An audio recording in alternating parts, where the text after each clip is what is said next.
ты сидишь, даже уже там несколько там месяцев или год был, они говорят, что здесь Гуантанамо, я говорю, не верю.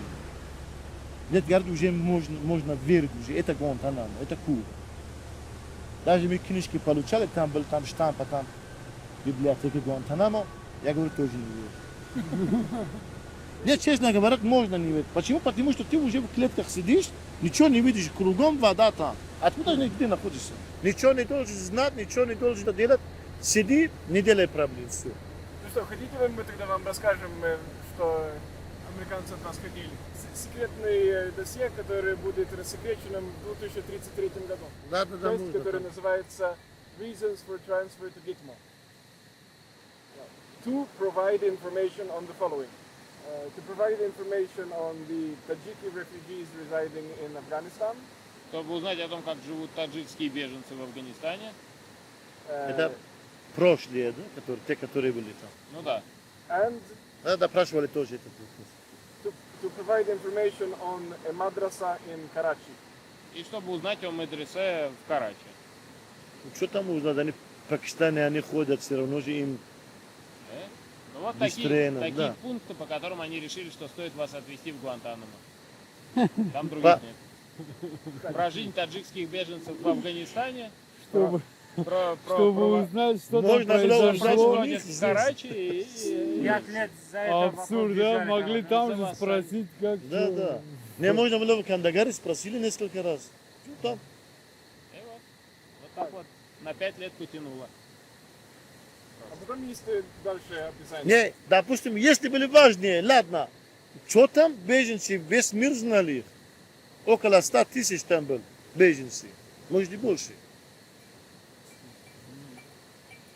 Тоже допрашивали это. Меня даже, вот я когда эту бумажку увидел, меня даже удивило, что они не придумали что-нибудь посерьезнее. Ну, Да. придумали, Да. Что вы знаете, как устроен советский танк Т-90, вот вы знаете, они вас увезли, чтобы спросить. Даже не придумали, так и написали. Они Ясно, не что додумались. Слушайте, а вы на них должны быть сильно сердиты, нет? Я вот себя пытаюсь представить, мне кажется, я бы очень сильно сердился. 5 лет из-за такой ерунды. Это ж... Не за что.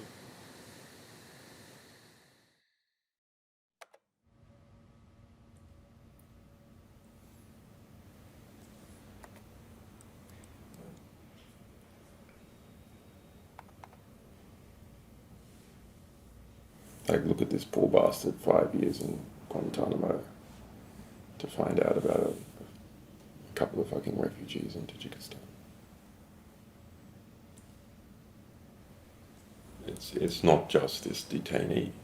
There's revelations throughout Central Asia about what's happening there. This is an extremely interesting strategic region between China and Russia. This is the State Department's brain. It's the empire in the 21st century.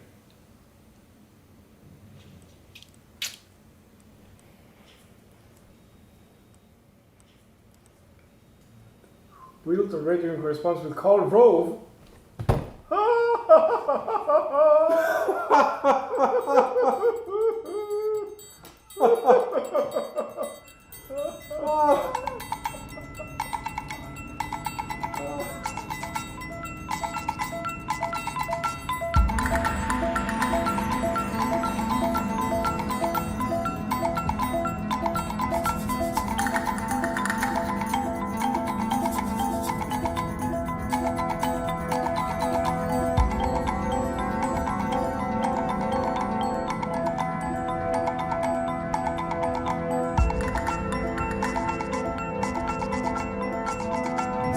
This is the summary of the cables from Tajikistan.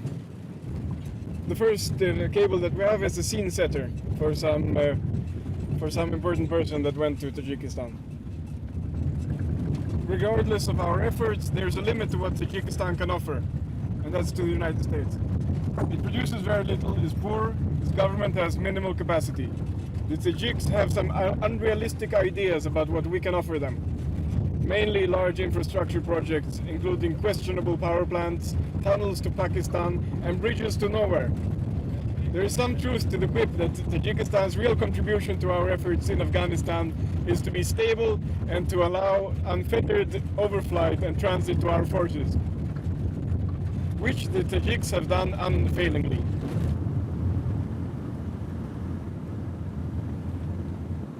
Okay, so we have another one which is also kind of fun. It's about how the United States is trying to make the local media more pro-American. And how do they want to do that? Here goes. In addition to overt public diplomacy, other complementary efforts could be authorized, such as aggressive media campaign through the Russian media, as well as placements of articles in the major Russian newspapers read in Central Asia. Ensure that editors see the positive material from Russian media and pay them, if necessary, to reprint it. And the Reprinted. yeah, so they will publish positive positive material about the United States in Gazeta.ru, Echo Moskvy, Interfax, and then they will pay the local editors in Tajiquistán so they reprint those articles. Do they name some media which they wanted to pay for reprinting? That might be interesting. Yeah. Who they regard as natural partners. We will have to look at that in the full documents. This is just a summary, right?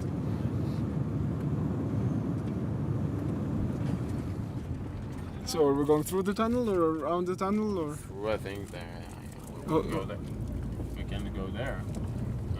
it doesn't look like it's finished, does it?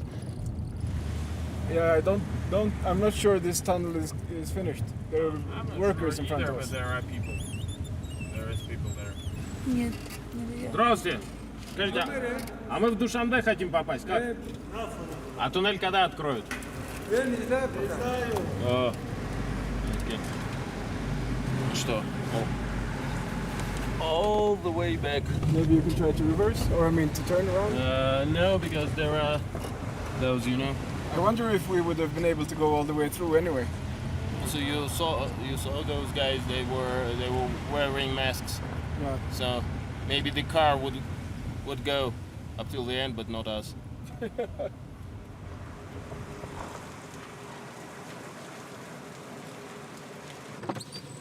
Здравствуйте. Здравствуйте. А вы не подскажете, как нам найти дорогу на Душанбе?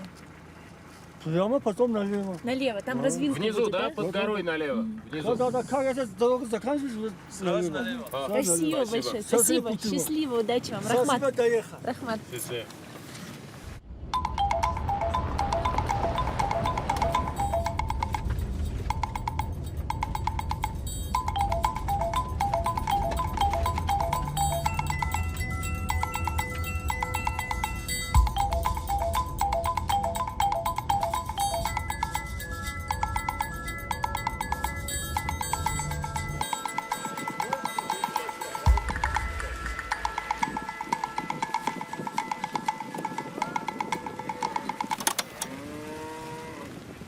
We're on our way to the Asia Plus news agency here in Tajikistan, and that's our first destination. Here is the team. That's me, Johannes. This is Dmitry, the Russian journalist from the magazine that we've been working with. This is Alina, who's also a journalist, and Katya, a filmmaker from Kazakhstan. And this is Theo, who will be filming our journey.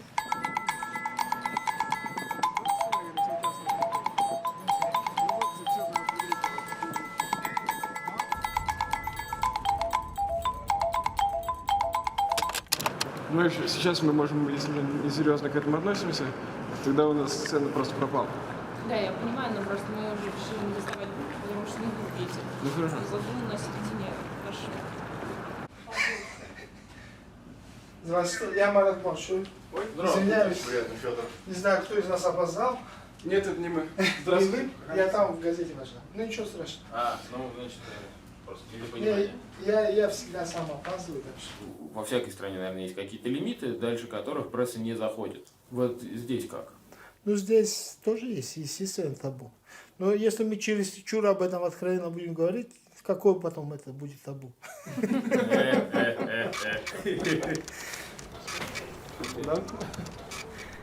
Интервью, да, это одна часть истории, ну, по которой мы здесь, и спасибо вам за него.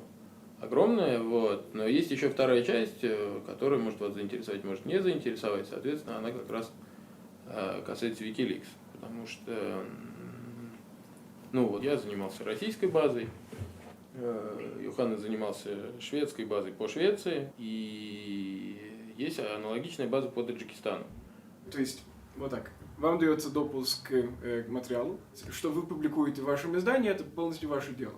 То есть, каким образом вы это публикуете ли вы или нет. Но в обмен вы берете на себя ответственность, убираете имена тех людей, которые могут пострадать от публикации этих материалов. Нам это интересно вообще. Интересно. Тогда что? Тогда про условия, да? Значит, условия такое, это их немного, они все собраны в такой бумаге, которую нужно подписать. Это называется меморандум о взаимопонимании. Это бумага не юридической силы, но тем не менее о взаимопонимании. И в нем собраны условия, мы его вам дадим, но условия вкратце они такие. Ну, не передавать третьим лицам, не продавать. И если там есть люди, именно речь идет не о чиновниках, а о маленьких людях, которые могут пострадать, мало ли какой-нибудь там у американцев был информатор, какой-нибудь лавочник, печник, кто его знает, который что-то такое рассказал, что он строил печку у большого человека, и у этого большого человека в печке замурован сейф с золотом, не знаю. И понятно, что про большого человека это интересно, а печнику просто голову оторвут, и все, и не будет его. И тогда этого печника надо крестиками замазать.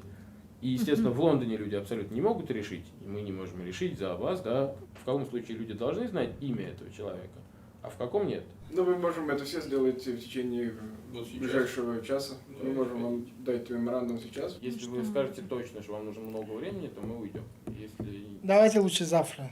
Хорошо? не успеете, В это же время. он не длинный. Но на всякий случай мы хотели бы все-таки с нашим главным редактором этого вопроса согласовать. Да, С Умедом Маханом. Потому что он и английский знает получше, чем мы все вместе взятые. И, Может быть, вы это ну, сделаете? у нас есть эта процедура. А? Может, вы это сделаете сейчас? Сейчас не сделаем, потому что... Сейчас он 12-часовая спит, я боюсь. разница. Он в Вашингтоне. В Америке, да. Если Ну, бы он был здесь, мы бы сейчас бы это... Я думаю, это чистая формальность. Как говорит товарищ Сахов, торопиться не надо.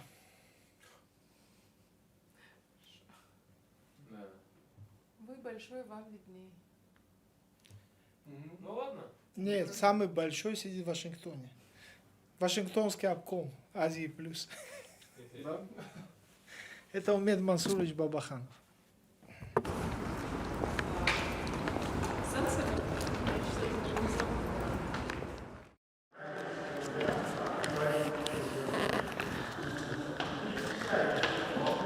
Ваше имя, и здесь название публикации.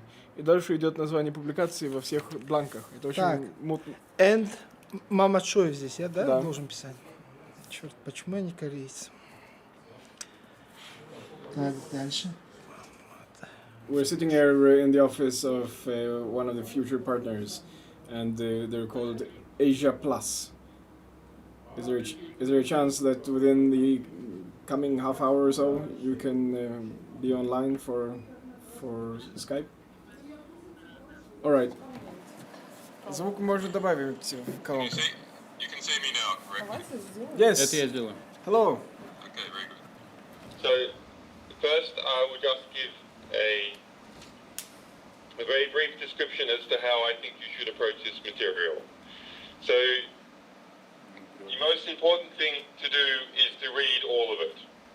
If you go searching for particular things, you will bring your prejudice to the material, and you will only find what you already know.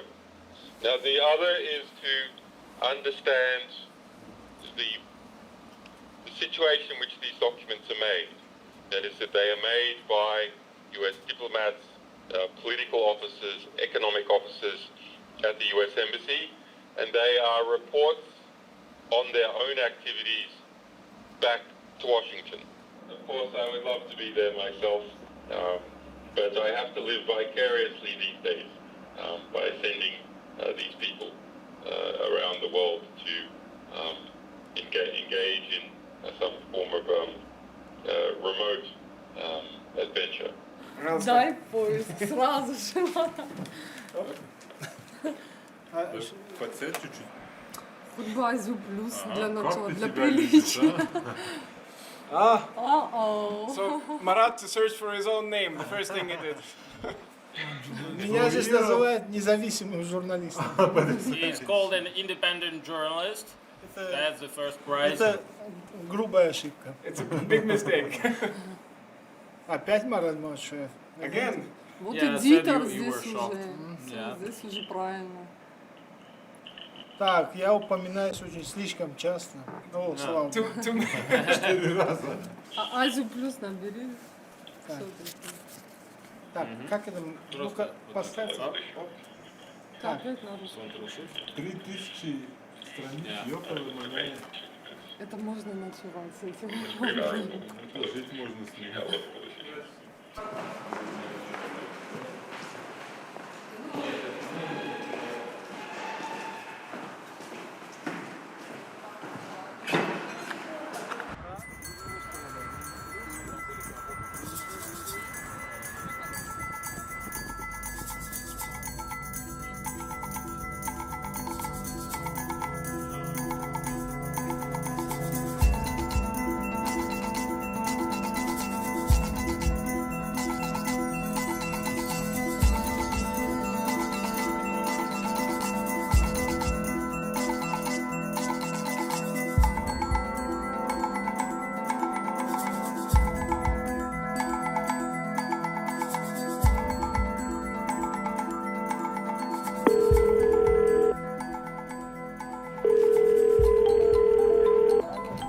Алло, Марат? Да. Марат, здравствуйте. Хотели узнать, как у вас дела продвигаются? Вы что-нибудь опубликовали? Да, я говорю, где-то 2-3 публикации было. Ага. Скажите, а какие-то... Проблема много в том, что мы не сможем опубликовать, потому что у нас будут серьезные проблемы в плане, ну, во многих видах у кого-либо будут проблемы.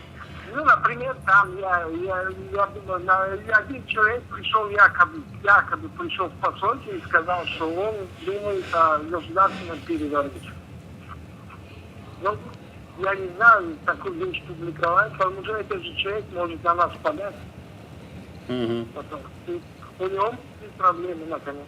Это очень интересно для нас лично, но можно ли такие вещи публиковать? Не знаю. А почему вы думаете, что нельзя публиковать про человека, который готовит переворот? Ну, не знаю. Но мы советовались и решили, что мы воздержимся от этой вещи.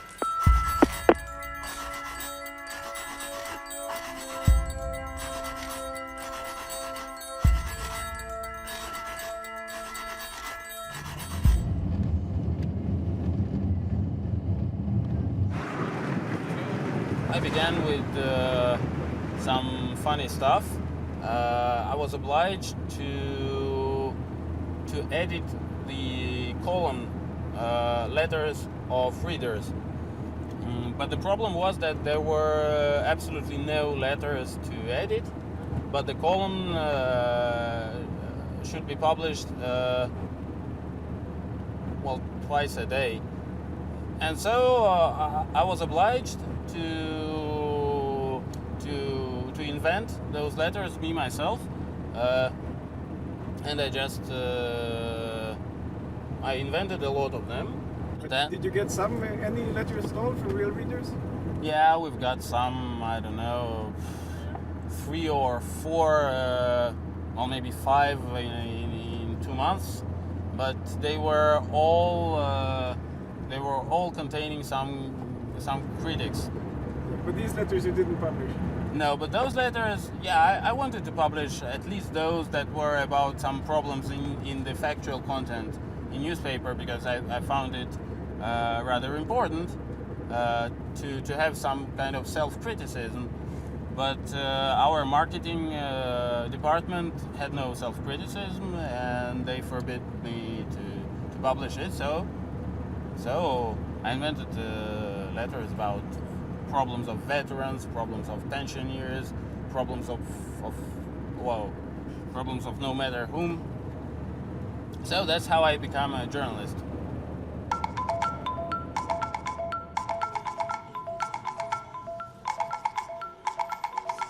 Now we're going to visit the magazine Expert Kazakhstan, which is in the same media holding as my magazine, and also in the same building we have the newswire, which is called Hashtag.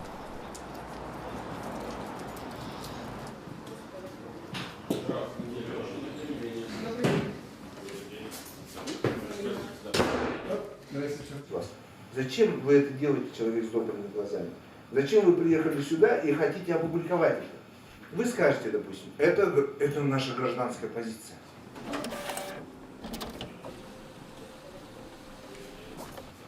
На какие деньги вы финансируете свои поездки? Вы скажете, я собственные деньги, допустим, сам вот взял, купил и все. Вот мне было интересно в Иран поехать, когда там резня была с этим, этот выборы 2009 или 2010 год, я помню. Я сам на свои деньги поехал, мне было интересно. Мне никто не поверил. Но я, так как, чтобы финансировать, я еще там закупил овощи и отправил в Казахстан. Вот так, чтобы финансировать, чтобы свой интерес финансировать. То есть у меня был какой-то побочный интерес. Чтобы финансировать свой основной такой страсть, узнать, что действительно творится со всеми событиями, я взял и профинансировал это другими путями. Если вы покажете четкую цель, гораздо легче будет вести переговоры. Да ладно, хватит, подписывать договоры, все. А скажите, что вы сами думаете? То есть это теоретически, то есть то, что говорится с одной стороны, но что вы сами думаете? В чем является целью WikiLeaks? Ну, как вы лично думаете? Ну, у нас есть позиция, вот это advantage to be a beholder, да? Как быть наблюдателем всего этого. И мы видим, допустим, вот что, допустим, шведскому или американскому читателю кажется удивительным. Нифига себе, они убили человека. Да? Мы это давно знаем уже. Потому что мы знаем, да, любая война, она несправедлива и так далее. А когда, допустим, западное сообщество нападает на какую-нибудь Ливию и говорит, вам обязательно нужен демократия и все. Они лежат, но они понимают, что им нужна демократия. Все, это да. И информация это же оружие. Вы вот сами сказали, да, что информация это как тул. WikiLeaks это тул. Если не готовый человек к этому, начнет воспользоваться этим инструментом, и все. Человек лопатой можно копать, но лопатой можно и отрубить голову человека. То же самое. WikiLeaks, если человек не готовый получит доступ к компроматериалам, это будет анархия. Скажите, а вот я так понял, ваша концепция в том, что люди готовы далеко не для всякой информации, поэтому не всякую информацию им надо предоставлять. Согласен? Да. Моя концепция такая. Скажите, а кто решает? Судьи кто? Абсолютно. Я. То есть я, допустим, лично, да, но это уже не для WikiLeaks, я, допустим, против демократии. Для меня, допустим, человек не может владеть голосом, вот у этого один голос и у этого один голос, да? Допустим, я закончил юридический там вуз, работал и так далее, там, даже служил в армии, да, в спецназе я служил, получил ранение, выучил, потом работал над собой всячески, учил языки, занимался, не знаю, Аристотеля в оригинале, да, и все это делал. Я лучше, чем человек, который над собой не работал. Я в это верю. На самом деле я уже знаю, что такое WikiLeaks. Все, у меня есть точно свое мнение. Это доведенная до абсурда картина вот всех, большинства здесь сидящих.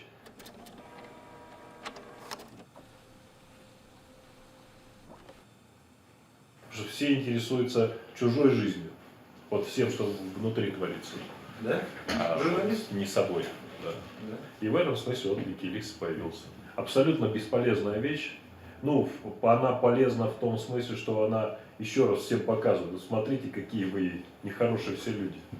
Вы думаете обо всякой фигне, там, один дипломат другому сказал, третьему, и это ничего не поменяет в жизни. Вот как мы вчера говорили про Аристотеля, я вспомнил книжку, которую я вам подарил, что ничего не поменялось со времен Аристотеля.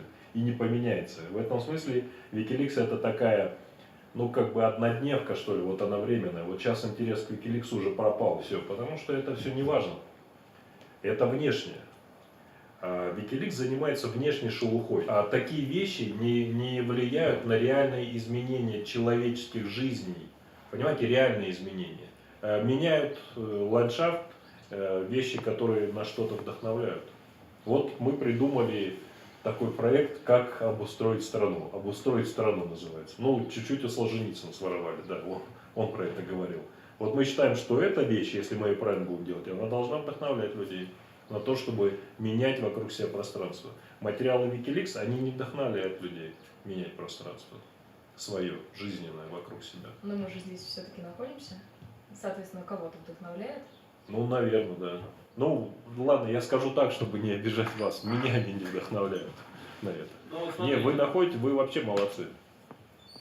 Но только вы тратите свое время зря. Вы тратите свое жизненное время зря. Ничего из этого не выйдет. Глубокий ход.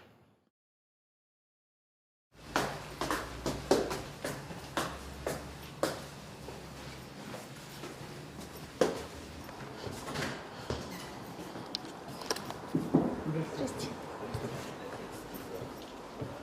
Но я все-таки пытаюсь переубедить своего друга начать сотрудничество с вами, потому что У Юрдоса позиция как раз более журналистская, чем у меня. Он считает, ну я так помню, я журналист по образованию, поэтому я знаю точно, что сотрудничество оно может принести в том числе экономические результаты. Да?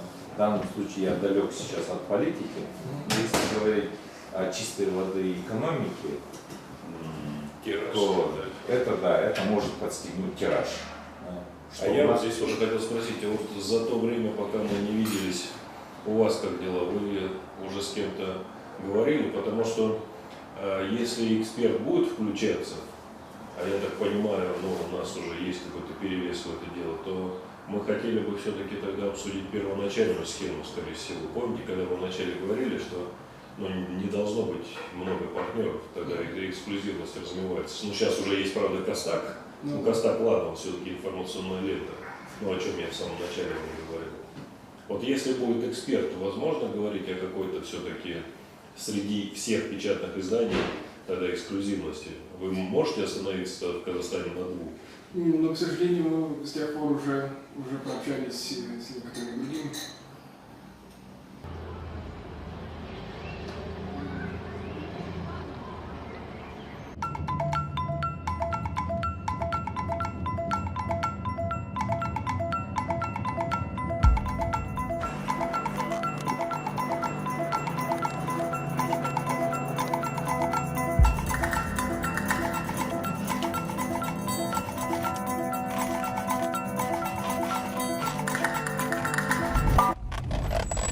Здравствуйте. А что, туда нельзя? Может, там стоянка есть? Да, забастовки вот здесь. Нефтяники бастуют. Может, блядь, голодовки сидят неделю уже. According to this police officer, oil workers have their strike here, and that's strange that no journalist told us of it before. У вас тут голодовка? Вы уже давно? 13 день. 13 день. 14 часов начали. Ты снимаешь меня, что ли? Не снимай. Ну, не снимай. Я же говорю, боюсь я все. Народ хотят говорить, боятся, зашугали все. Вот это недавно всех посадили. Толпа был, всех в автобус избили. Там 5 порезались, 2 в больницу попали, 3 отказались. В больницу обратиться побоялись. Сейчас говорили, 6 готовы уже, сами себя это. А что себя резать? Больше нет. Мы голодовали. Никто не пришел, ни Аким, ни власть. Вот Акиму тут раз зашли. Никакого этого движения. А он, оказывается, тоже замешан. И телевидение тоже не освещает ничего? Не, он телевидение мы спрашиваем, они сразу говорят, нам Аким запретил. Они приходят, телевизор снимают, и который начальство говорит, показывает, а который мы интервью даем, не показывает. А что говорят журналисты? Они извиняются или? Не, какой извиняется? Это... Я говорю, такой же простой человек, как и ты. Да? Наши должны снимать. А сейчас покажет, не покажет, мой начальник решает.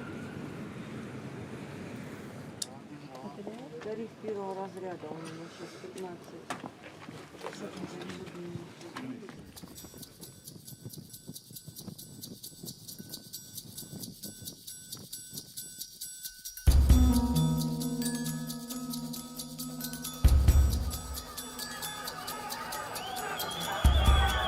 Так начались массовые беспорядки в Жанаузене. На центральной площади города шли народные гуляния, театрализованное представление. Неожиданно праздничную процессию стала окружать разъяренная толпа. К сожалению, по-другому этих людей никак не назовешь. Чем перед ними провинились артисты и горожане, которые собрались отметить здесь главный государственный праздник, непонятно. Следует отметить, что полиция вела себя более чем корректно. Стражи порядка до последнего обороняли сцену, но люди в робах под призывы своих подстрекателей взяли, что называется, количеством и буквально продавили оцепление. Разгромив сцену, они двинулись в другую сторону. Свалили и подожгли новогоднюю елку, потом юрты. Затем началось самое ужасное. Преступники жгли автомобили, громили административные здания, магазины, частные дома, банкоматы. Вместо того, чтобы праздновать юбилей независимости, жанаузенцам пришлось спасаться от безжалостных погромщиков. Очевидцы трагических событий рассказали, что нападавшие вели себя неадекватно, набрасывались на первых встречных и занимались откровенным.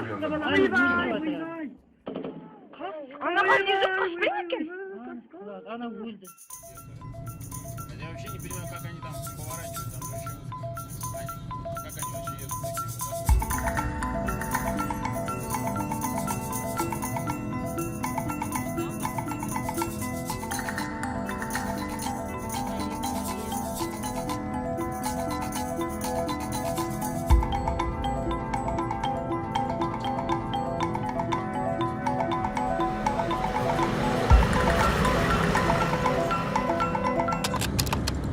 I got fired because I wrote an article about the conditions of work that Swedish journalists have when they work in Israel-Palestine. And the journalists that I interviewed, they were very frank with me, and they told me about the different things that they couldn't report upon, things that they could, the censorship that they experienced at their workplace. And when the material was published, 2 of the 6 journalists that I had interviewed, they retracted their statements. So you think they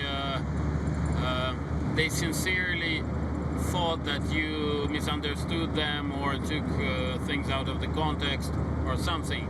I think if somebody does an interview with you and then you're entirely open and frank about it, and then after a while maybe you realize that this is going to be shown on television and your boss is going to see this and your mother is going to see this, and you start understanding the consequences. It's not just a conversation between you and your friends. But anyway, I just thought about it because I think to an extent I made a very big mistake with that article. And the mistake that I did was that I did a very typical journalistic work about journalists. And the standards for doing journalistic work about journalism has to be 100 times higher, because they will immediately backfire, and they will start criticizing what you do in a completely different way than if it's a regular person, because a regular person doesn't have the power to say no.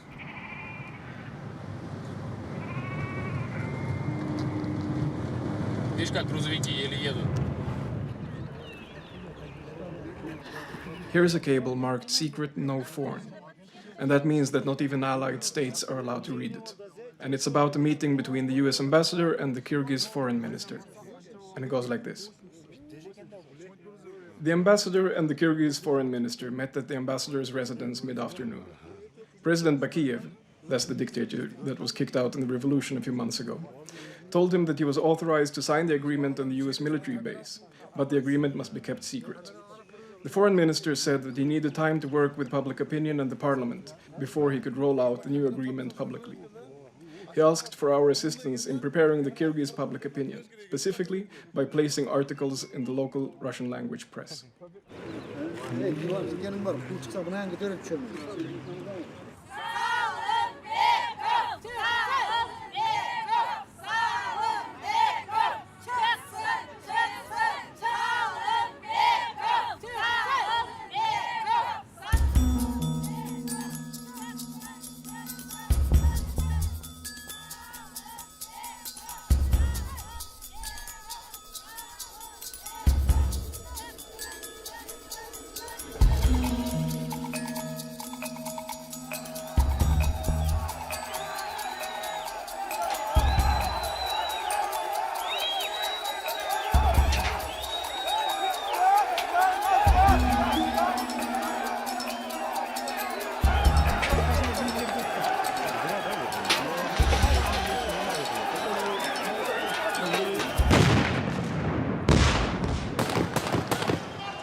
Такой спортивный был интерес, что такое власть, что такое 7-й этаж. Я служил своему государству, а не Бакиеву. Я писал очень хороший доклад, он читал. Потому что я умею красиво писать, да? Особенно на киргизском языке. Да, он так выступал, но никто ему не верил. И это я все постоянно чувствовал. Мне даже неловко было людям в глаза смотреть, особенно последние месяцы его правления. Я сидел на 5-м этаже, я видел все это кровопролитие своими глазами. Атаковали со стороны площади, я вот через этот парк ушел. Это целая история. Но мне на следующее утро на душе очень спокойно стало. Что я нашел свою свободу.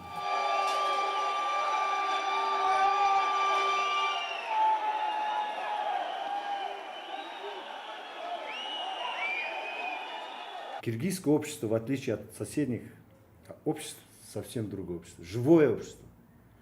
Но то, что происходит, митинги, пикеты, многое это отнюдь не негатив, если другая сторона не дали. Это живое общество, куда-то стремится, чего-то добивается. Я думаю, и Запад прошел через все эти митинги, пикеты, да, все такое, наверное. Через всякие баханалии, наверное. Я думаю, Киргизия скоро, еще раз хочу делать акцент на этом, станет образцом для других стран Центральной Азии, если нам не помешают. Вот вы верите в это? Просто я верю. Многие нам говорили, что это все ненадолго. Нет, я верю. И то, что происходит, то, что Азаттык существует во многих ТВ-проект, это нигде нет, ни в Душанбе, ни... Это правда, но... А это не заслуга нашего коллектива, это заслуга всего киргизского общества. Это не заслуга там Утунбаева или Атамбаева. Это общество требует, это общество хочет. А вот, если так сказать, по-вашему, есть ли какие-то вопросы, которые вы не могли бы публиковать? Существует ли что-то такое вообще? Если мы говорим про ваше издание. Именно вопрос цензуры или самоцензуры. Вы имеете в виду радио Азаттык? Да. У нас запрещенных тем нет. Мы абсолютно свободны, но у нас есть, так сказать, устав радио Азаттык. Это, так сказать, мы должны соблюдать все этические кодексы, все стандарты международной журналистики. В принципе, если вы хотите, то могли бы вам предоставить архив по этим материалам, связанным с Киргизией. Вам это было бы интересно? Конечно, очень интересно. И вы могли бы употреблять это? Конечно. Конечно. Можем.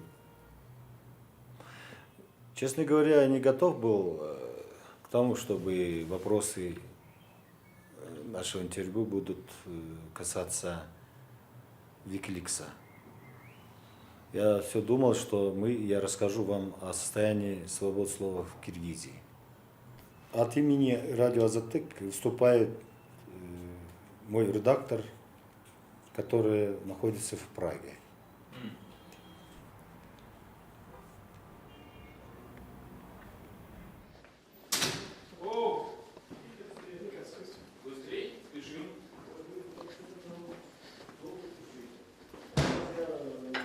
Алло, Дмитрий. Да. Наши посмотрели и сказали, что мы вообще-то не можем подписать меморандум, так как у нас такой принцип не вовлекать себя в никакие ограничивающие действия, да? Но, послушайте, но этот меморандум, если вы видели, он же, во-первых, это не юридическая бумага, а именно джентльменское соглашение. А во-вторых, там же важный вопрос, да, некоторой вашей ответственности. И там написано, что если вы не соблюдаете его условия, то вы просто, как сказать, это партнерство разрывается. Вот и все. То есть там нету никаких liability, да? Ну да, но как бы чисто технически просто не можем, оказывается, подписывать этот меморандум. В любом случае, все данные, скорее всего, будут опубликованы. Есть только вопрос, кто их будет публиковать.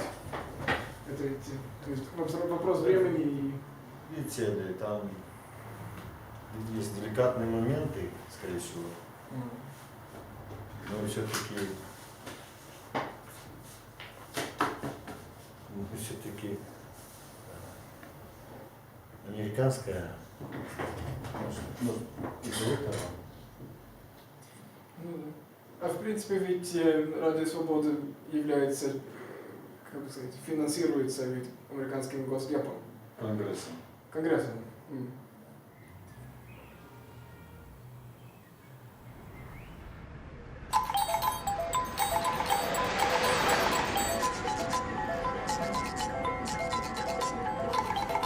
Here's a cable about a meeting that the US ambassador has with the governor of Mazar-e-Sharif here in northern Afghanistan.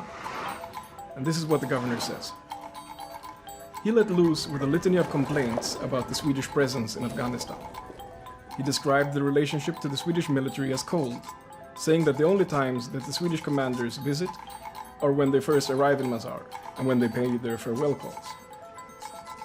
Nor did he spare criticism for the Swedish media, who he claimed never bothered to talk to politicians or ordinary people during their visits to the military base, and thus only heard positive accounts of its work, instead of hearing the views of local residents. Then the cable goes on, about basically all other Afghani politicians asking that Sweden leaves Afghanistan. It kind of leaves you thinking, why is Sweden here in that case?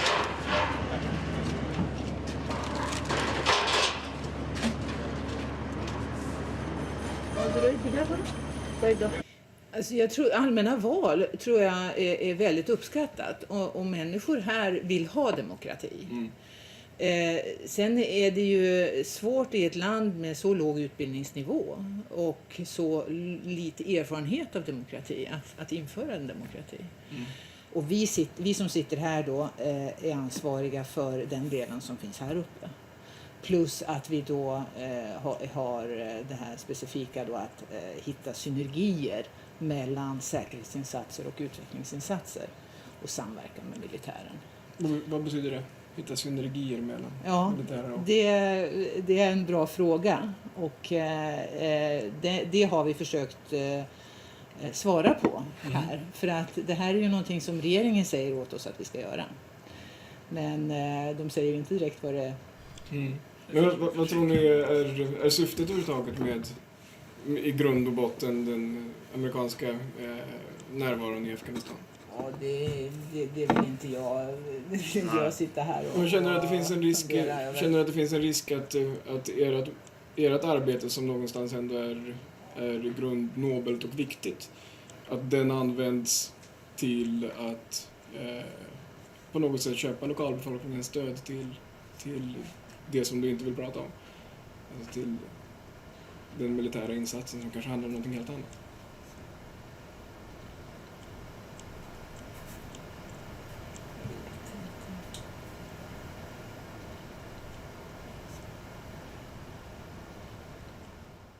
Jag ska ge dig den här listan på projekt också faktiskt, för det tycker jag är Ja, gärna. Vi har också stöd till Institute for War and Peace Reporting.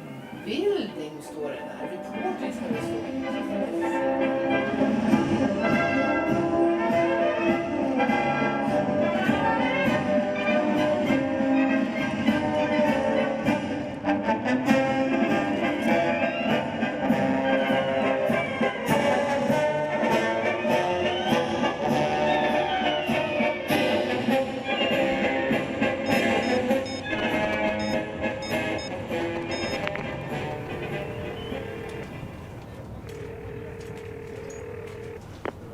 Hello, is this the IWPR? My name is Johannes. I just got your telephone number from Ann-Charlotte Malm at the Swedish military base here in Mazar-e-Sharif. We're just heading off now towards your office together with Enayat, who is a local journalist that will help out with the translations. All right, so I'll see you soon.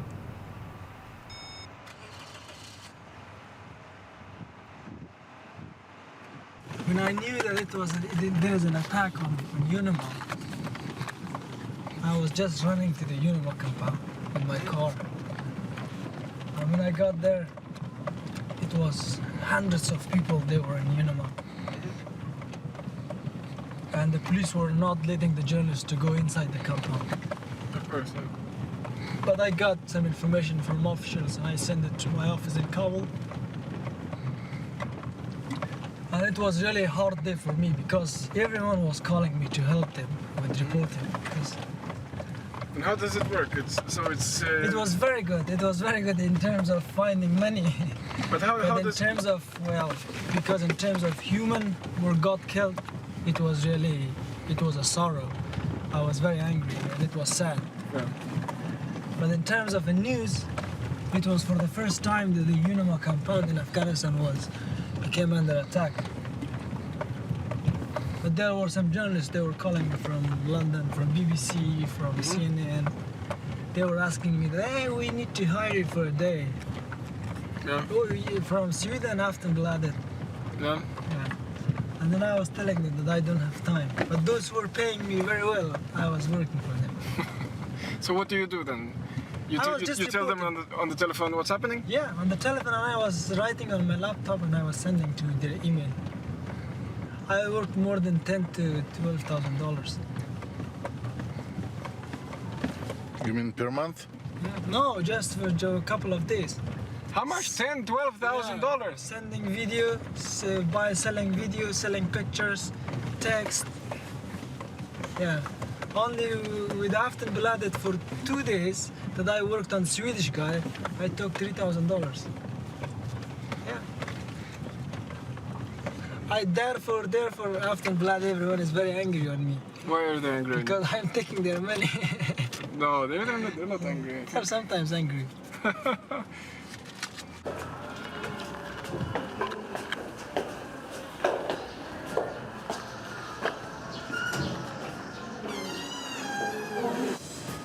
Frontline reporting. Civil society building. International justice. Human rights. Women's rights. Truth. Good governance. Freedom of information. Peace. Democracy. Democracy. IWPR. IWPR. IWPR makes a difference. The greatest guarantor of freedom is truth.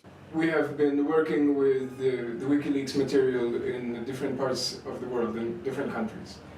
We are looking for a media partner in Afghanistan, somebody that would be interested in taking and working with the WikiLeaks material here. And if you think that it is something that you can work with, then we would be willing to give it to you. بدون شک ما نخواهانی داریم سری ویدیوشو کار کنیم ولی ما یک مشکل که داریم فرضاً There's no doubt that you are interested to work on these stories, that we have a problem. problem ماش است ما مثلا من خودم تو وزیران هستی که The problem is that we ourselves at the newspaper in Mazar-e-Sharif have a newspaper. It was a daily newspaper, and they had their activities in the past years in Mazar-e-Sharif, and they were a group of journalists and youths that they were working. But some people made a plot against them, and one of their colleagues was sentenced to death. He is very afraid. I signed the information. Okay, but Print another one. Print another one. Give me information. Okay, but if you sign it, it means that you will be the person that gets the material. I will be the one. Yes. And I will give, and then I will give the information to him. But you can only give. In that case, you are the one that controls the material. Yeah, because I will be a good. Because I can speak English. Whenever you wanted to be in contact with me, I will be available. Yeah, but he is very old. he doesn't have any energy. No, the weather is very hot. Problem is I don't understand English. No, because I understand. Reading. He was a communist. It is joker. He was a communist, and he is very afraid either the US is not going to make a plot against. No, I'm making some jokes. No, but let me make another joke. He was a member of KGB. He was a member of CIA. Okay, let me do another one. I will put a signature on another paper, and I will put my organization name. It's called Atash. Fire. We are fire. I was against the governor. My brother was prosecuted an attorney because he was critical of governor. I do this, but I will give the information to him in order to help him to use in his reforms. Please give them information to Inayat. Okay. Yeah. Inayat, please. Yeah, hi Julian, this is Inayat. I'm an Afghan journalist based in the northern Afghanistan. And I just met Johannes today in the morning in a ceremony in PRT ISAF base in Mazar, and I didn't know that. However, when I heard initially that having access to this information would help me as an Afghan journalist to disclose the face of warlords, the face of those who committed crimes, the face of those who committed genocide.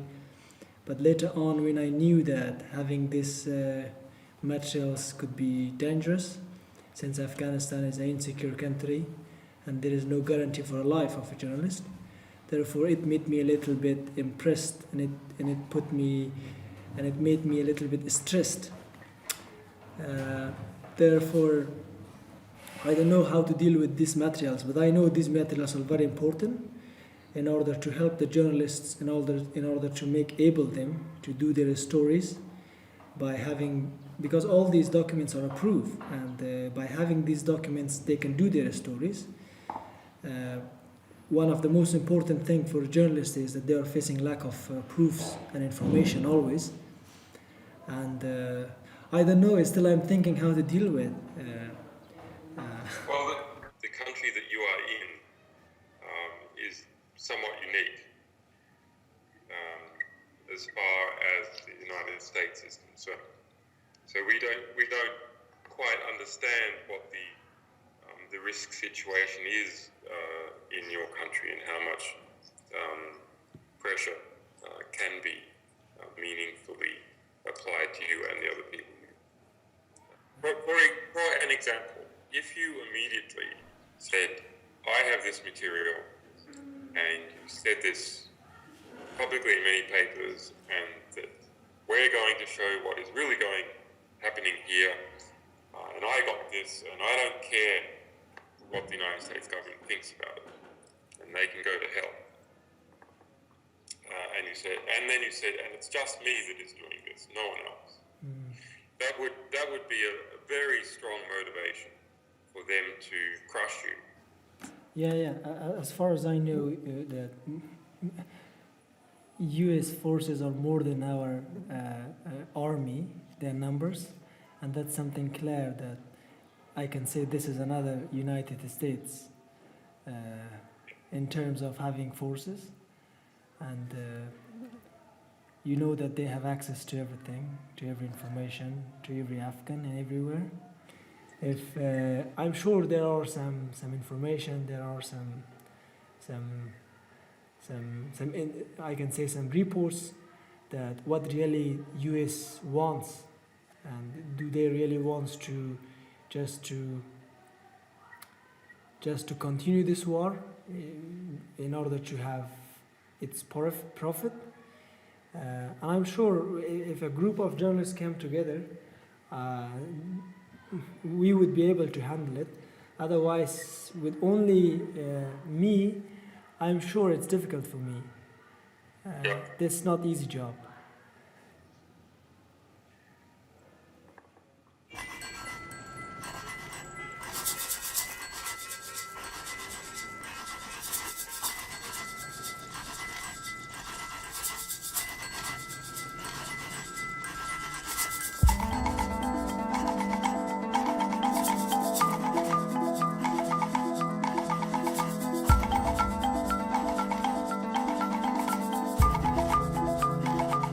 Here's a cable about the Turkmeni president and Jebediah Bush, the son of President George Bush Sr.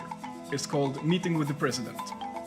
TX oil directors, including Jebediah Bush, the son of the 41st US president, met with the president of Turkmenistan. The purpose of the meeting was to explore for possible business opportunities in Turkmenistan's oil sector. They immediately recognized the emphasis of form over substance in Turkmenistan. They were both surprised and impressed by the rapid pace of construction in the capital. The oil directors worked to build a more personal relationship with the Turkmen officials in the hope that it will lead to some of the proposed projects. The presidential meeting was featured on the front page of neutral Turkmenistan newspaper on the following morning. This is the main office of Neutral Turkmenistan. The main office of the most important newspaper in the country, which is founded personally by the president.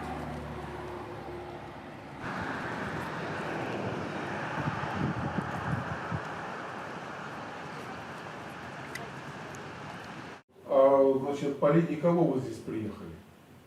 По линии это... Ну, я же знаю, что такое визы и так далее, и так далее. Поэтому вот просто интересно, по линии кого вы приехали? По линии самих себя я даже не знаю, как Нет, вам ну ответить. как, туристами вы приехали или вызов кто вам давал? Видите, у нас такой вопрос, который невозможно осветить без участия местного журналиста, без участия местного опытного журналиста. Да я-то не журналист, понимаете? Я-то сам-то не журналист. Вот. Я сам депутат парламента. Да, но это же... Не, я вам просто немножко говорю, кто я самый.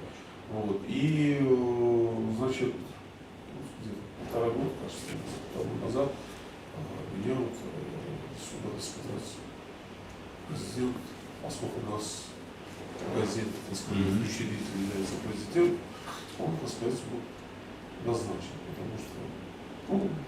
потому что я не буду, что значит, потому что вот он все назначен.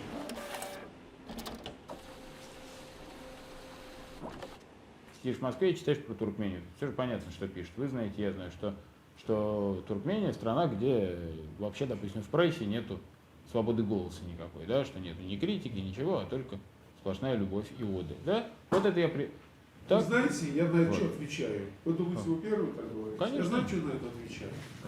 Я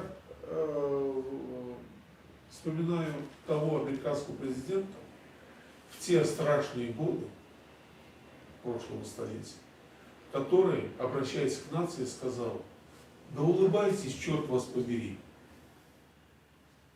То есть не унывайте, все это прочее, а улыбайтесь. Ну, хорошо или плохо, но есть разноголосие, и каждый человек ищет в нем правду, разве нет? Вот у меня вот ваше разноголосие, и я вот все-таки как опытный человек, так сказать, да, и я вот все-таки пытаюсь понять, где правда. Не могу понять. Понимаете? Я это прочитаешь, это посмотришь, вроде вот так солидно все это обрисовывается фактами, ну попробуй разберись с этим вопросом.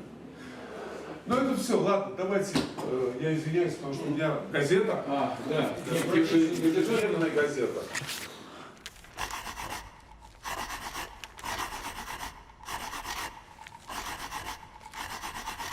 А почему у вас на всех передних страницах газет изображение президента? Это по закону так или что? Такие вопросы я даже не представляю, Понимаете, вот от нас, от журналистов, пока не требуется такого вот жесткой критики каких-то событий. То есть это критика сверху, которая, это как руководство, да, критикует недостатки системы? Нет, не своей системы, недостатки отдельных работников, недостатки отдельных организаций, которые там не выполняют какие-то основные показатели. Журналист выступает как ретранслятор для людей. Это, конечно, обидно так слушать, какой ретранслятор, но у нас очень много своих задач. Я вам просто покажу снимки вот нашей природы, и вот вы сами посмотрите. Вот эта пустыня, она вот еще так весенняя еще, но уже начинает замирать. Вот, посмотрите, какая красота. Где вы такие увидите необыкновенные чинки, как их мы называем, такие обрывы. В советское время я был моложе, конечно, мне все это было намного интереснее. Я жил журналистикой. Сейчас я более основательный, я выбираю темы, я за все не хватаюсь. Вот. Я сейчас дружу с природой больше, меня это больше интересует. Вот согласитесь, что это намного приятнее, чем возиться в каком-то, извините, дерьме, там, кому-то что-то там доказывать. Вот.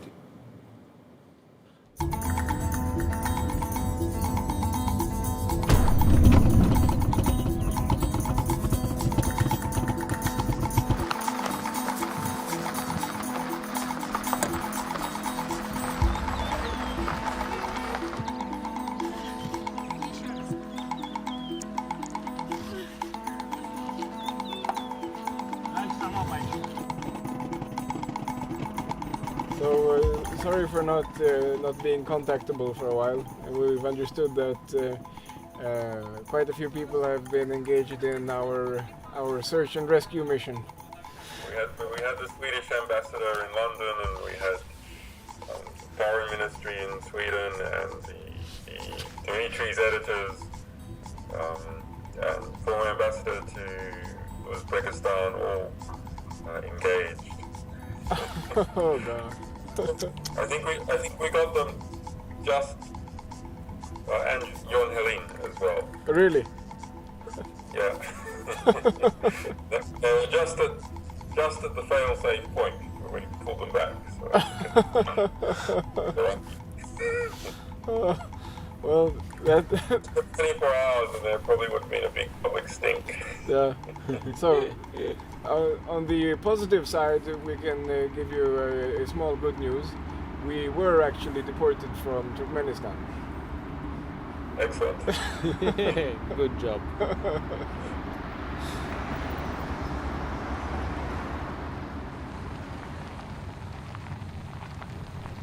Journalists. I think this, for instance, should journalism be lucrative or not, is an issue that is very interesting for us. I'm not sure this is the right place to propose it.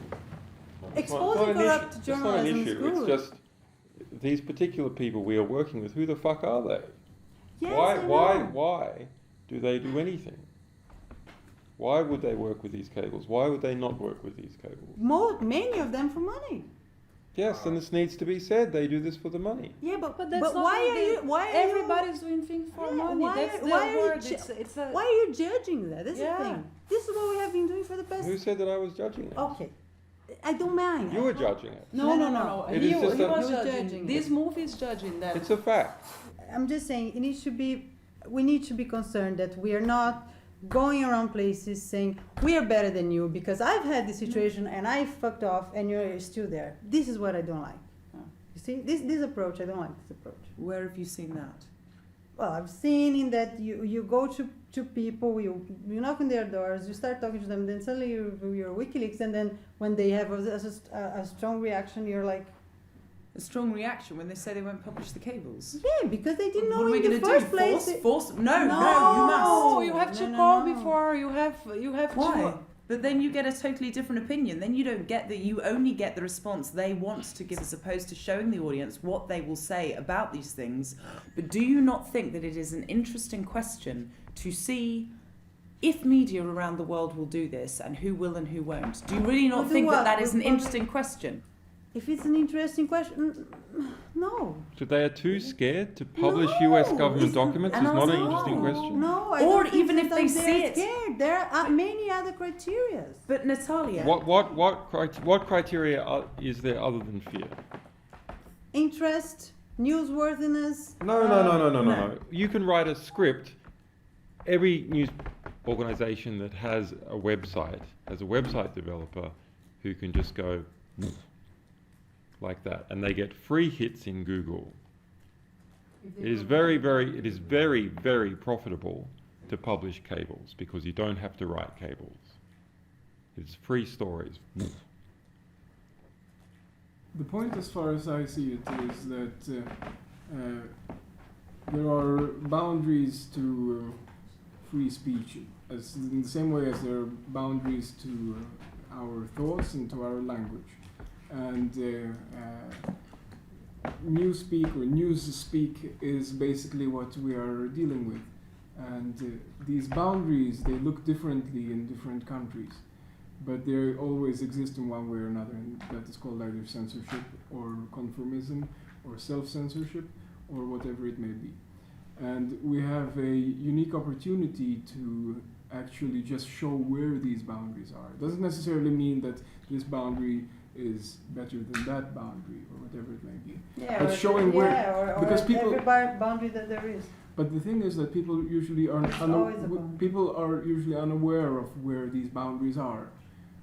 The easiest way of getting a hold of them is by asking a person, and then he will say, well, I cannot write about the king, or I cannot write about sex, or whatever it may be. But most often they will lie. They will not tell you that there are any boundaries. Most often they will say, well, we have no boundaries whatsoever. Yes. And this is what you will get when you interview any journalist in the United Kingdom, or in Brazil, or in Sweden, or whatever it is. Yes. So what we have here is the tools in actually catching these boundaries. If you push any organization, they will have boundaries. Any organization. Yes. What are they? So what are they? All of them, including the What private. are they? Is this being filmed now? Other than the guy. Are you filming now? He's filming now. Can we discuss things before we film? Well, I'll discuss them. You'll see that it's all very easy. It's not as suspicious as it sounds. So.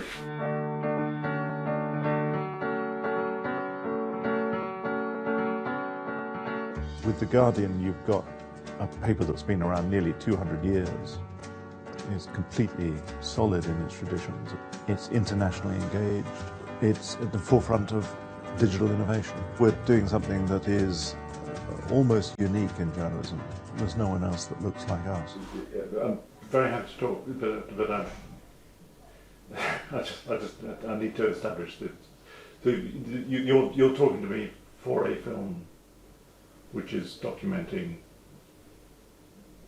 We're documenting how we roll out cable across the so world. this is, I just need to understand whether we're talking. So this is essentially you're interviewing me, if you like. Yeah. So something that surprised us: The Guardian removed, redacted substantial amounts of US government cables that we had provided The Guardian. For example, in Uzbekistan, in Tashkent, the US government cable said that there was a connection between the Karimov family and the mafia. But the Guardian version of the cable, which was published by The Guardian, and the one that was given to us, protects the identity of the mob boss. So why did The Guardian do that? Well, I have to say, I don't remember the document itself, so I can't. But you can speak more generally. I can guess. I would guess that the libel courts have been of London have been used extensively by people from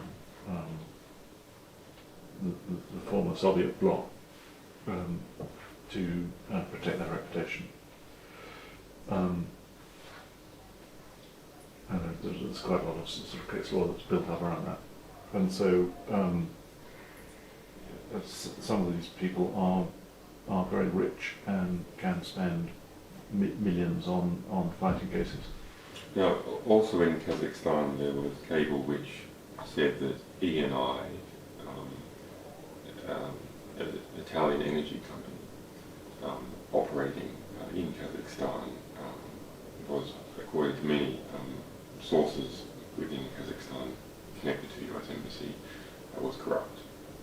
So this is a case of not an allegation against an individual, but rather an allegation against a company. So in Great Britain, what is the situation? So the law in Great Britain is that a company can sue. And in fact, about 2 or 3 years ago, we were sued by a very large company. And was that Tesco? Tesco. Oh, Tesco. And that was a classic case where the burden of proof was on us, and that was something where very rapidly we got to easily £1 million in total cost trying to defend that. So yes, the law in Britain is that companies can sue. We have a partner in Bulgaria. They were extremely interested in a cable that came out about Bulgaria, detailing some of the penetration of the Bulgarian state by the Bulgarian mafia. I had to go at about 5 past. That's right. That cable was some 5,700 words. The Guardian redacted it down to some 2,000 words. It in fact removed all the names of alleged mafia members and the names of all the companies. One name remained, which was the name of a Russian who was the subject of the Guardian story. There was an unfortunate side effect of this, which is it made this Russian individual look like he was the subject of the entire cable. I mean, from memory,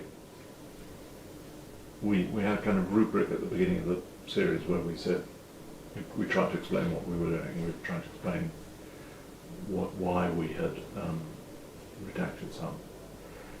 And again, from memory, that said, there are difficulties in publishing all these for among them legal considerations.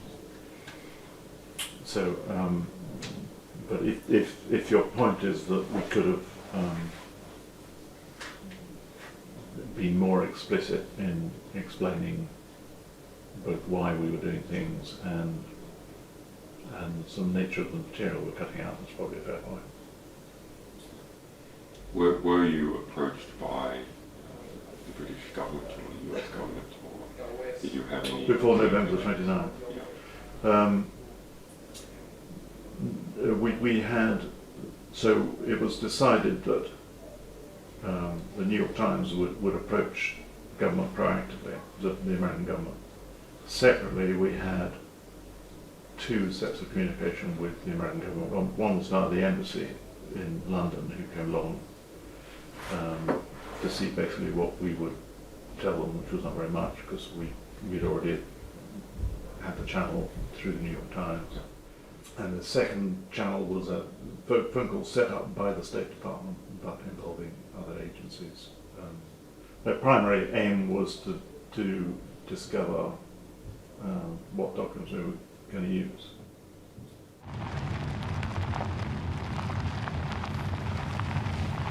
If you take away the army entirely from the country and wait 10 years, will there be a change in the country? If there is no change, then you might be able to say, well, the army is actually not a powerful institution. But actually, we all know that if you take away the entire National Defence Force and wait long enough, the country will be run over by a neighbour. we have this powerful institution, powerful to set agendas, to set values, to provide examples of behaviour that is punished and behaviour that is approved. The institution that sets all perceptions of the world other than the ones that you immediately encounter and those of perhaps your family and close friends. Tremendously powerful institution. Now has competition through a different mechanism. So there must be change as a result.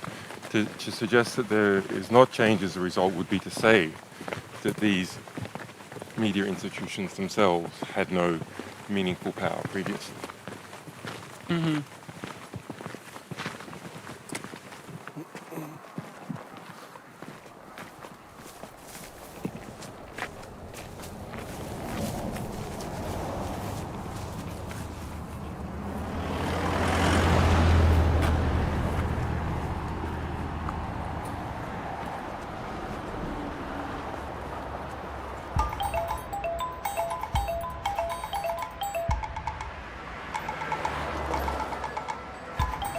Good afternoon.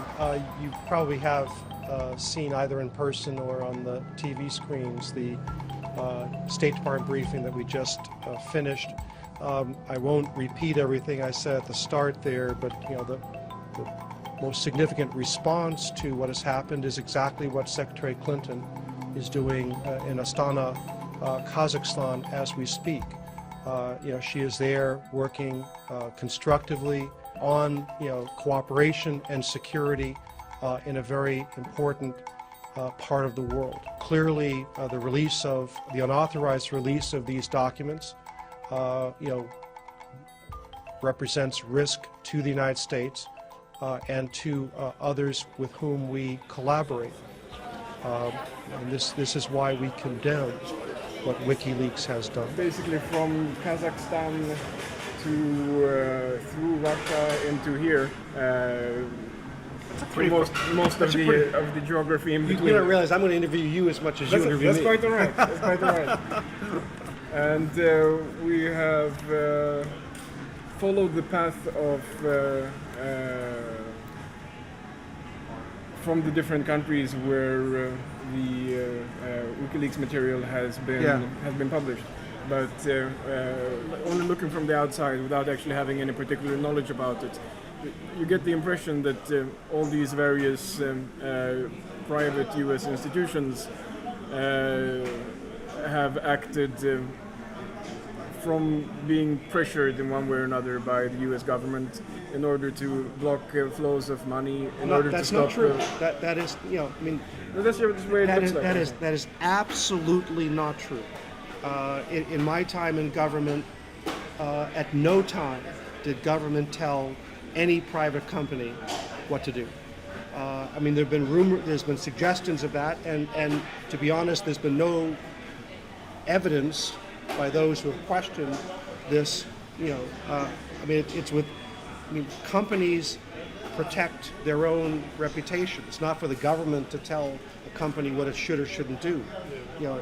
They've taken actions because they see it as in their interest to do this or that. But how would you look at it if the same thing were to happen to, for example, the New York Times? If the New York Times were all of a sudden stopped from getting funds and they would have their offices closed down.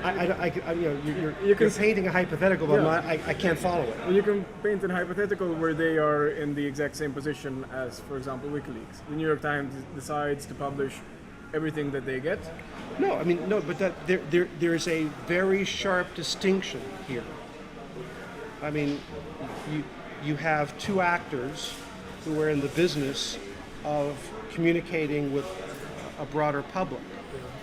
One actor made clear, the New York Times and other publications, we are going to report on what we have. We want to do it responsibly, and we want to do it in a way that is respectful of the danger that this might cause to specific individuals. And the New York Times voluntarily withheld, certain documents and certain names because they recognized, as we did, that the publication of these documents and publication of these names would put real live human beings at risk.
Sent a very intrepid reporter down there to sleep overnight. You spent Thursday night in Zuccotti Park? I did. Live to tell about it. What was it like? It was a scary place. I mean, Zuccotti Park right now is its own country. Listen, you're a tough Queens girl, right? You grew up in Queens. You're not afraid of this stuff. You went down there. What surprised you the most about what was going on in Zuccotti Park? What surprised me the most about what's going on there is that it's totally lawless. You disguise yourself. Did you try to look like a protester? Were you going undercover, or were you weren't advertising that you were at the Post, right? When I spoke to people, I told them that I was a Post reporter, so it was no secret. And how do they receive you? Well, some people didn't really like that I was a Post reporter, to be honest. What very disturbing here, though, you write from your column, from your article, the threat of rape is very real here for men and women. How'd you sleep that night? I didn't. Too cold, or too many characters? Yeah, too many characters, I think. All right, Candace Giovi from the New York Post. Thank you so much. Thank you. Thank you.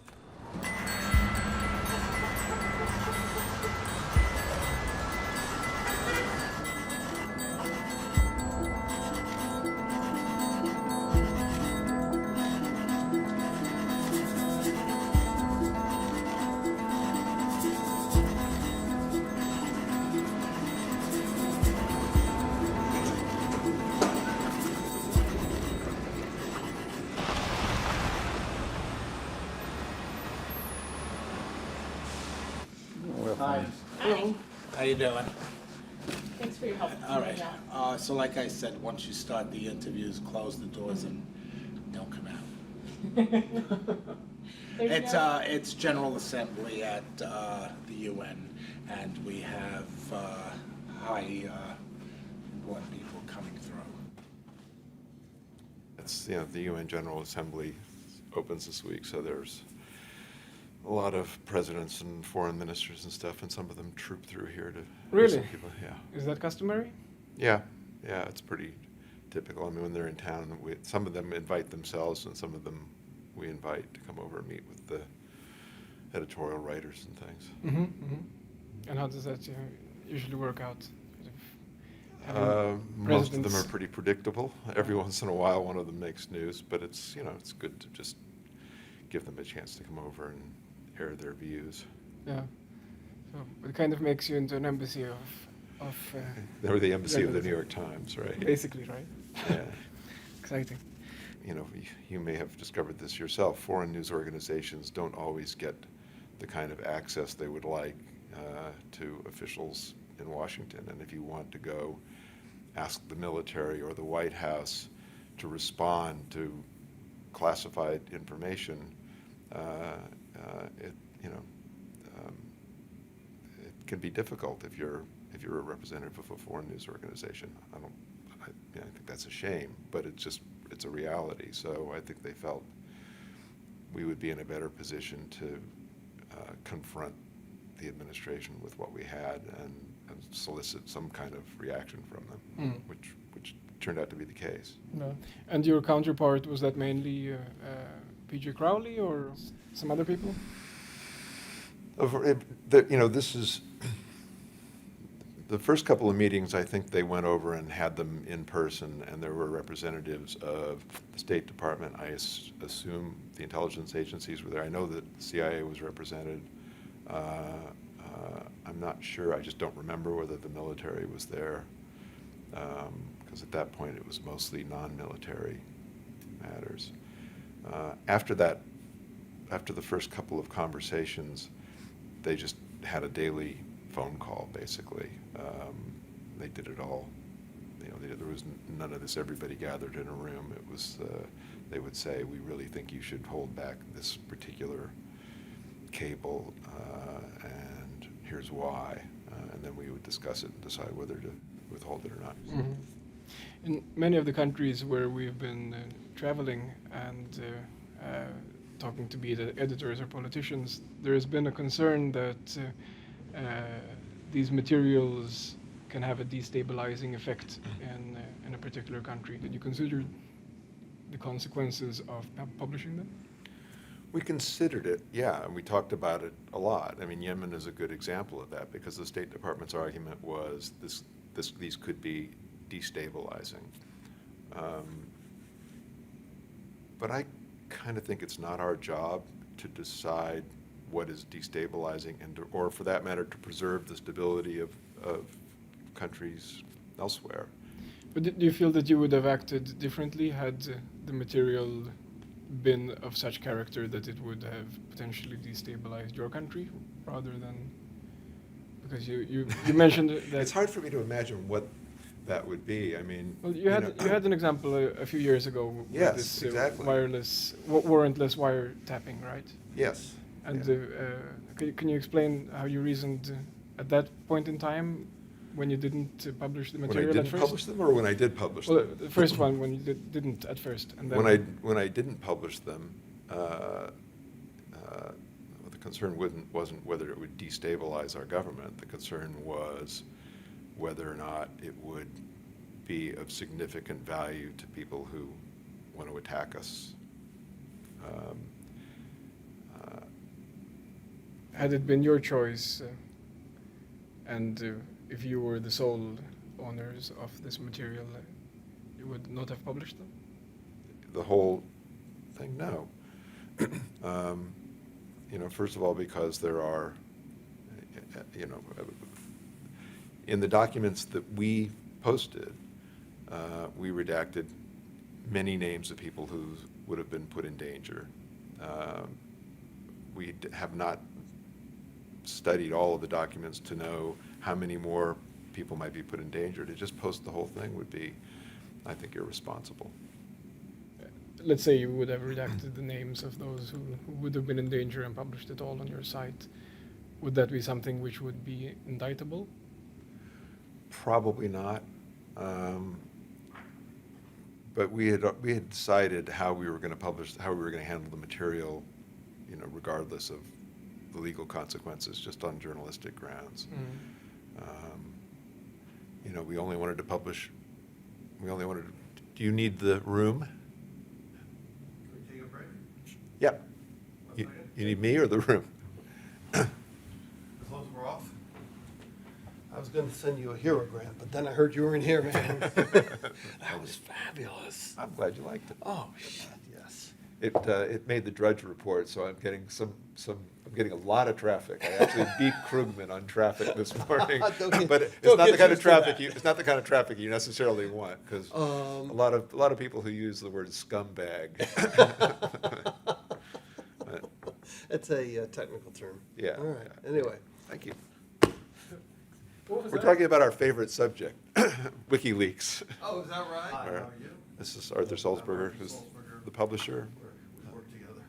Pleasure. Oh, good. Wonderful. Yep. Anyway. I just have gone back to the writing life, and my first op-ed column was published this morning, which is a somewhat half-hearted defense of Obama against disenchanted liberals. And you know what the Drudge Report is, or not? The Drudge Report is a website, very conservative website, that basically aggregates headlines from all over the place, but with a kind of right-wing commentary attached to them. It's got a huge following. So if Matt Drudge, who's the guy who runs this website, finds something that you've written, puts it on his homepage with a snarky comment, it drives traffic amazingly. I mean, driving traffic is nice, but the traffic that he drives is mostly, you scumbag, you idiot. But traffic is traffic.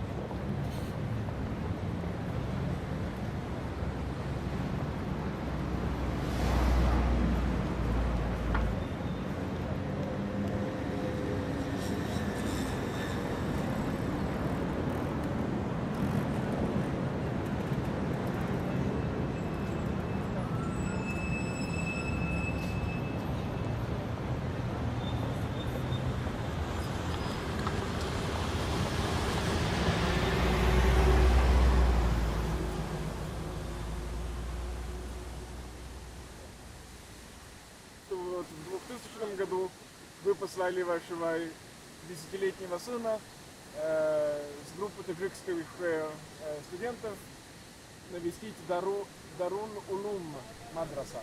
Карачи. И что вас... Здесь 10 лет не говорит, да? Что? 10-летний. Нет, там ошибка 8 было. 8 было. И что вы тогда решили навестить вашего сына в Афганистане, где-то вокруг марта-апреля 2001 года. И что вы, значит, нелегально прошли границу в Афганистан. И что вас Северный альянс захватил, поскольку у вас не было паспорта.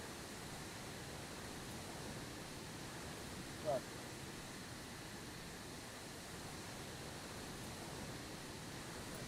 Там, когда меня допрашивали, как ты прошел без документа? Я говорю, у меня не был паспорт. Как ты прошел? Я говорю, у меня бород был. В 2001 году у меня бород был. Бород это есть паспорт. Если тебе надо труба, я говорю, это есть виза. Никто не спрашивает. Не, на самом деле, я ему открыто им сказал. На самом деле так есть.